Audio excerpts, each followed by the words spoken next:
A lot of my clients think that there are only two kinds of brushes, flat ones and round ones, and that the different shapes are just for decoration, but it's not true. The different shapes and sizes are to get your hair to do different things. So if you want your hair to behave, you need to pick the right brush. Rat tail combs are really all about the rat tail side, not the comb side. The rat tail side here is amazing for parting your hair, sectioning your hair. Anytime that you need a really nice, clean line, this is your best option. Nothing will give you a sharper line than this Ratscallion. Let's say you want to part right here.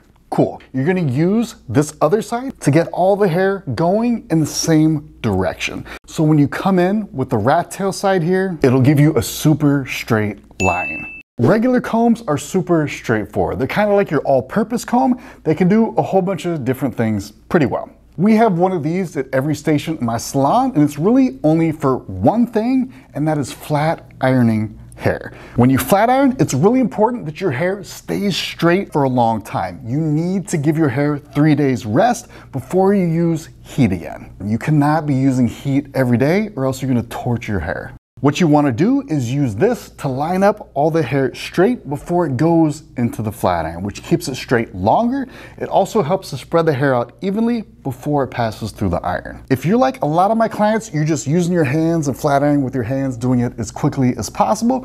One of these days, you should really treat yourself and try doing it with a comb like this, just so you can see the difference. You might be surprised. Wide tooth combs are also pretty cool. With wide tooth combs, there's a huge mistake that even some stylists make, and that's using it to detangle your hair. You never want to detangle your hair with a comb. If you do and you aren't paying attention, or maybe you're just like going really fast and there's a knot in there, this comb is gonna get caught and there's a good chance it's gonna rip right through your hair and cause breakage when it hits that knot. Not that long ago, my mom actually asked me why she never sees me using one of these wide tooth combs in one of my videos. And I told her, well, like, because it catches in knots and it can break your hair. And she's like, oh, I use one every morning. My own mother was detangling her hair with one of these guys. Shame on my house for not taking better care of Mama Duke. But yeah, moral of the story, get your mother a proper detangling brush. But what kind of detangling brush, you ask? There's a couple to choose from. We'll go over which one is best for you because you cannot skip this step. This is the one type of brush that everyone must have and use on a daily basis. If you're used to detangling your hair with a comb, this is gonna be really cool for you. Every Christmas, my salon co-founder Leslie makes a backpack for needy kids or kids who were pulled out of an abusive home or something like that and they have nothing. It has clothes, toys, a toothbrush, stuff like that, and she always puts a detangling brush in there. That's how important this is. Tangle Teezer is your beginner brush. These bristles are short and small. You really couldn't do any damage with this even if you tried. You don't need any skills or anything like that. The main thing you'll notice with detangling brushes is that the bristles are flexible. They're not hard. That's to save your hair from getting ripped out if you turn into a knot. It's just gonna flex right out and continue going down your hair. This is great for beginners that are still learning proper brushing habits. You can give this to your daughter and feel pretty safe that almost nothing bad can happen, but you should still probably keep an eye on it. The downside to this is that it doesn't do very much in the first place. The bristles are so short and small, they really don't get into the hair, they don't detangle very well, so it makes everything harder. If you have really, really thin hair, this is totally fine, but most people are gonna wanna upgrade and learn how to use a wet brush. There's a reason you will never see a stylist with a Tangle Teezer, and if you do, get out of that chair and run away as fast as you possibly can. And just to be clear, because I've seen some comments, wet brushes are not brushes that are wet. Wet brush is the name of the brand, is the type of brush, and this is your main type of brush for almost everything. Detangling in the morning on dry hair, detangling wet hair after you get out of the shower. You can even take it in the shower if you want to be extra. It's also great for spreading product evenly throughout your hair. These are really cheap and there's really no reason to get a knockoff, even though those work too. But last time I checked, these are like less than $10 at Target. And by the way, these are paddle brushes. I'm not skipping paddle brushes. It's basically one's an oval, one's a square. It's really the same thing. You can use either one. The only catch with these, like most things in life, is that you need to know how to use them. You are not allowed to be like your grandmother when you hand her your iPhone and she can't get it to work and she gets mad. She's like, this doesn't work. When you use one of these, you aren't just gonna chuck it in your hair and flail it around. That's not how this works. You need to understand that when you're detangling, you want to start from the bottom of your hair. If you start at the top, you can get yourself in trouble. What happens is you have tangles all throughout your hair. And if you start at the top, you bring tangles down until it hits another tangle.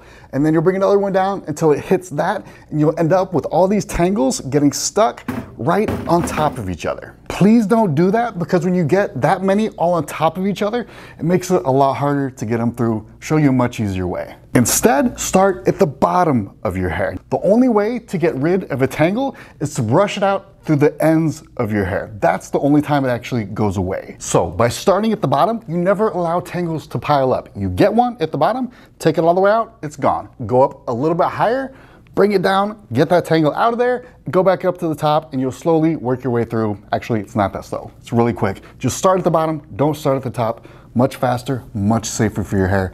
Please try it out.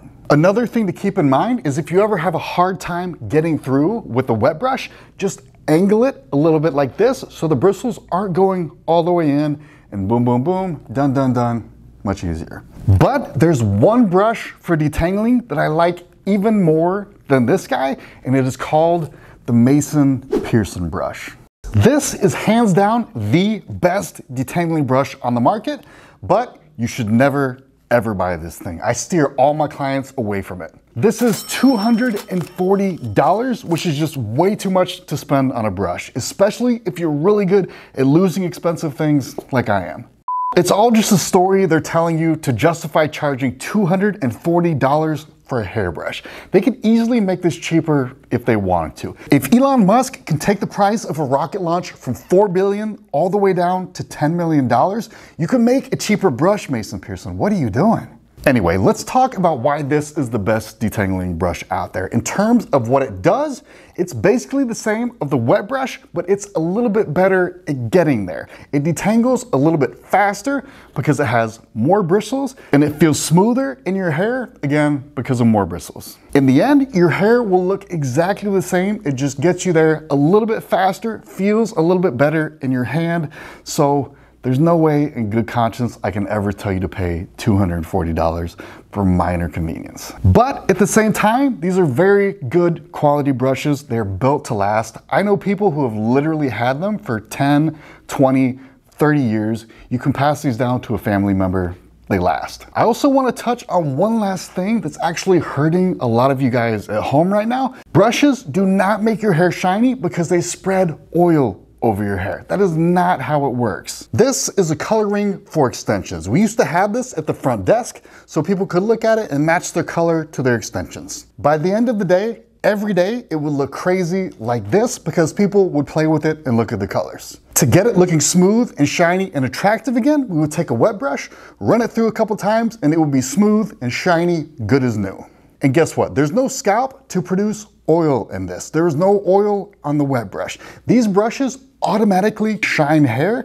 You don't need to go up here and pull oil down from your scalp. If you do that, it's really bad for your hair because it's going to get gross and smelly much quicker, and you're just going to have to wash again more often, which is actually bad for your hair, which is why we have to stop repeating the lie that you need to get oil smeared all over your hair. It's not a thing. Don't do that. Anyway, if you see a Mason Pearson brush at like a garage sale for cheap or something like that, absolutely go for it. But if you live in the real world like me and $240 sounds like a lot, a wet brush is going to be your smartest way forward for detangling. Let's move on to styling brushes, starting out with the teasing brush. This little guy is meant to help you get more volume in your hair. Teasing, or what some people call backcombing hair, is when you fluff the underneath of your hair up to create like a pillow effect where the hair has extra volume and height. That's a really nice way of saying that you create a rat's nest underneath your hair to give you extra volume. And I don't know why we're talking about rats so much today, I'm sorry.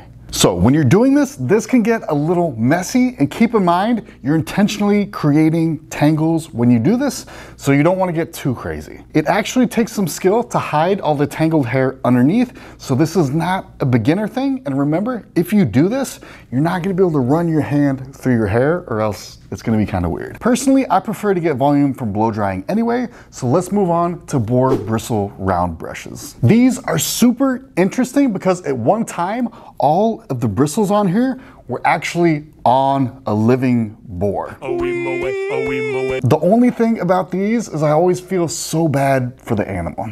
And no, I'm just kidding, he's totally fine. They cut the hair off, wait for it to grow back so they can do the same thing again. No boars or pigs were harmed in the making of this video. No rats either, sorry. These are supposed to give your hair extra shine, which is absolutely huge because everybody wants shiny hair. I first came up learning from Dominican salons because they're so good at getting hair smooth and shiny. That texture of hair is actually my specialty. I have more experience with that than any other type of hair. And trust me when I tell you, not to even bother with boar bristle brushes because it will get much shinier results with ceramic round brushes. This is really where it's at when it comes to round brushes. And keep in mind, the only time you're ever going to be using one of these is when you're blow drying your hair or, sorry, using the rat tail attachment on the back. So why do you need a round brush instead of a paddle brush like a wet brush? The answer is tension. What you're actually doing when you're blow drying is pulling the hair straight and sealing in that straight shape with heat so everything lays flat and smooth and shiny. Paddle brushes cannot hold tension to get the hair straight and smooth. If you ever see someone blow drying with a paddle brush, do not trust anything that they say. Not because they're liars or anything, just because their hair is perfect and it'll come out amazingly no matter what they do, even if they're like Ariel and they use a fork to do their hair. We don't live in perfect hair world, so we can't do what the perfect hair people do. Throw it out. Your blow dryer actually heats up the inside barrel of this guy, so when you wrap the hair around it, the hair dries faster and smoother on that hot barrel. It's pretty cool. But whatever you do, do not be like me the first day I ever tried to use one of these. Probably the most embarrassing hair moment of my life. Maybe just moment of my life. I was training on a blonde that I asked to come in and be my hair model, but she had hair that was kind of tangly, and the person that was training me was right next to me watching. But somehow, in the course of like less than a half of a second, I got this thing super tangled in the back of her hair and couldn't get it out. Basically, the person training me took the brush away from me, and I'm standing there with like a red face, and everybody is looking around like, what's Chris doing? What's going on over there? Don't do that. Here's a couple things to make sure that never happens to you. Round brushes only go one direction on your hair, and that direction is down. Always keep moving this down. Never let it come back up. Usually when these get tangled, it's because you let the hair slack and it got caught up in the hair up here. And if you've already tried this and it seems like it's just too much, let me introduce you to the blow dryer brush. If you weren't able to get the whole pat your head, rub your belly thing down with a separate brush and blow dryer in different hands, this is gonna be amazing for you. These things make blow drying so easy now. I don't say this very often, but these make the world a better place. The only thing you need to watch out for is damage with these things, because if you don't know a few basics, it's really easy to fry your hair. These are called blow dryer brushes. They are for drying hair. If you use them on hair that's already dry, it's gonna heat up really, really quickly and do a ton of damage. So do not use these on dry hair, and when you use them on wet hair, please stop. As soon as this section is dry, you'll feel it get warm, stop, go to the next section. If you keep using this to go over and make it hotter and hotter, you're gonna do damage. Don't do that. Next up is Denman brushes. These are for people who like to wear their hair naturally curly. And natural curls, believe it or not, are like a separate world of hair. The strategies that you're gonna use are totally different than salon hair, starting with this brush. The way you use this brush is basically instead of your wet brush. When you're detangling your hair, a wet brush will basically knock all your curls out and get the hair straight. You don't want that. You want to use this guy, and what it does is it's almost like ribbons, like on Christmas, if you're ever curling ribbons with scissors.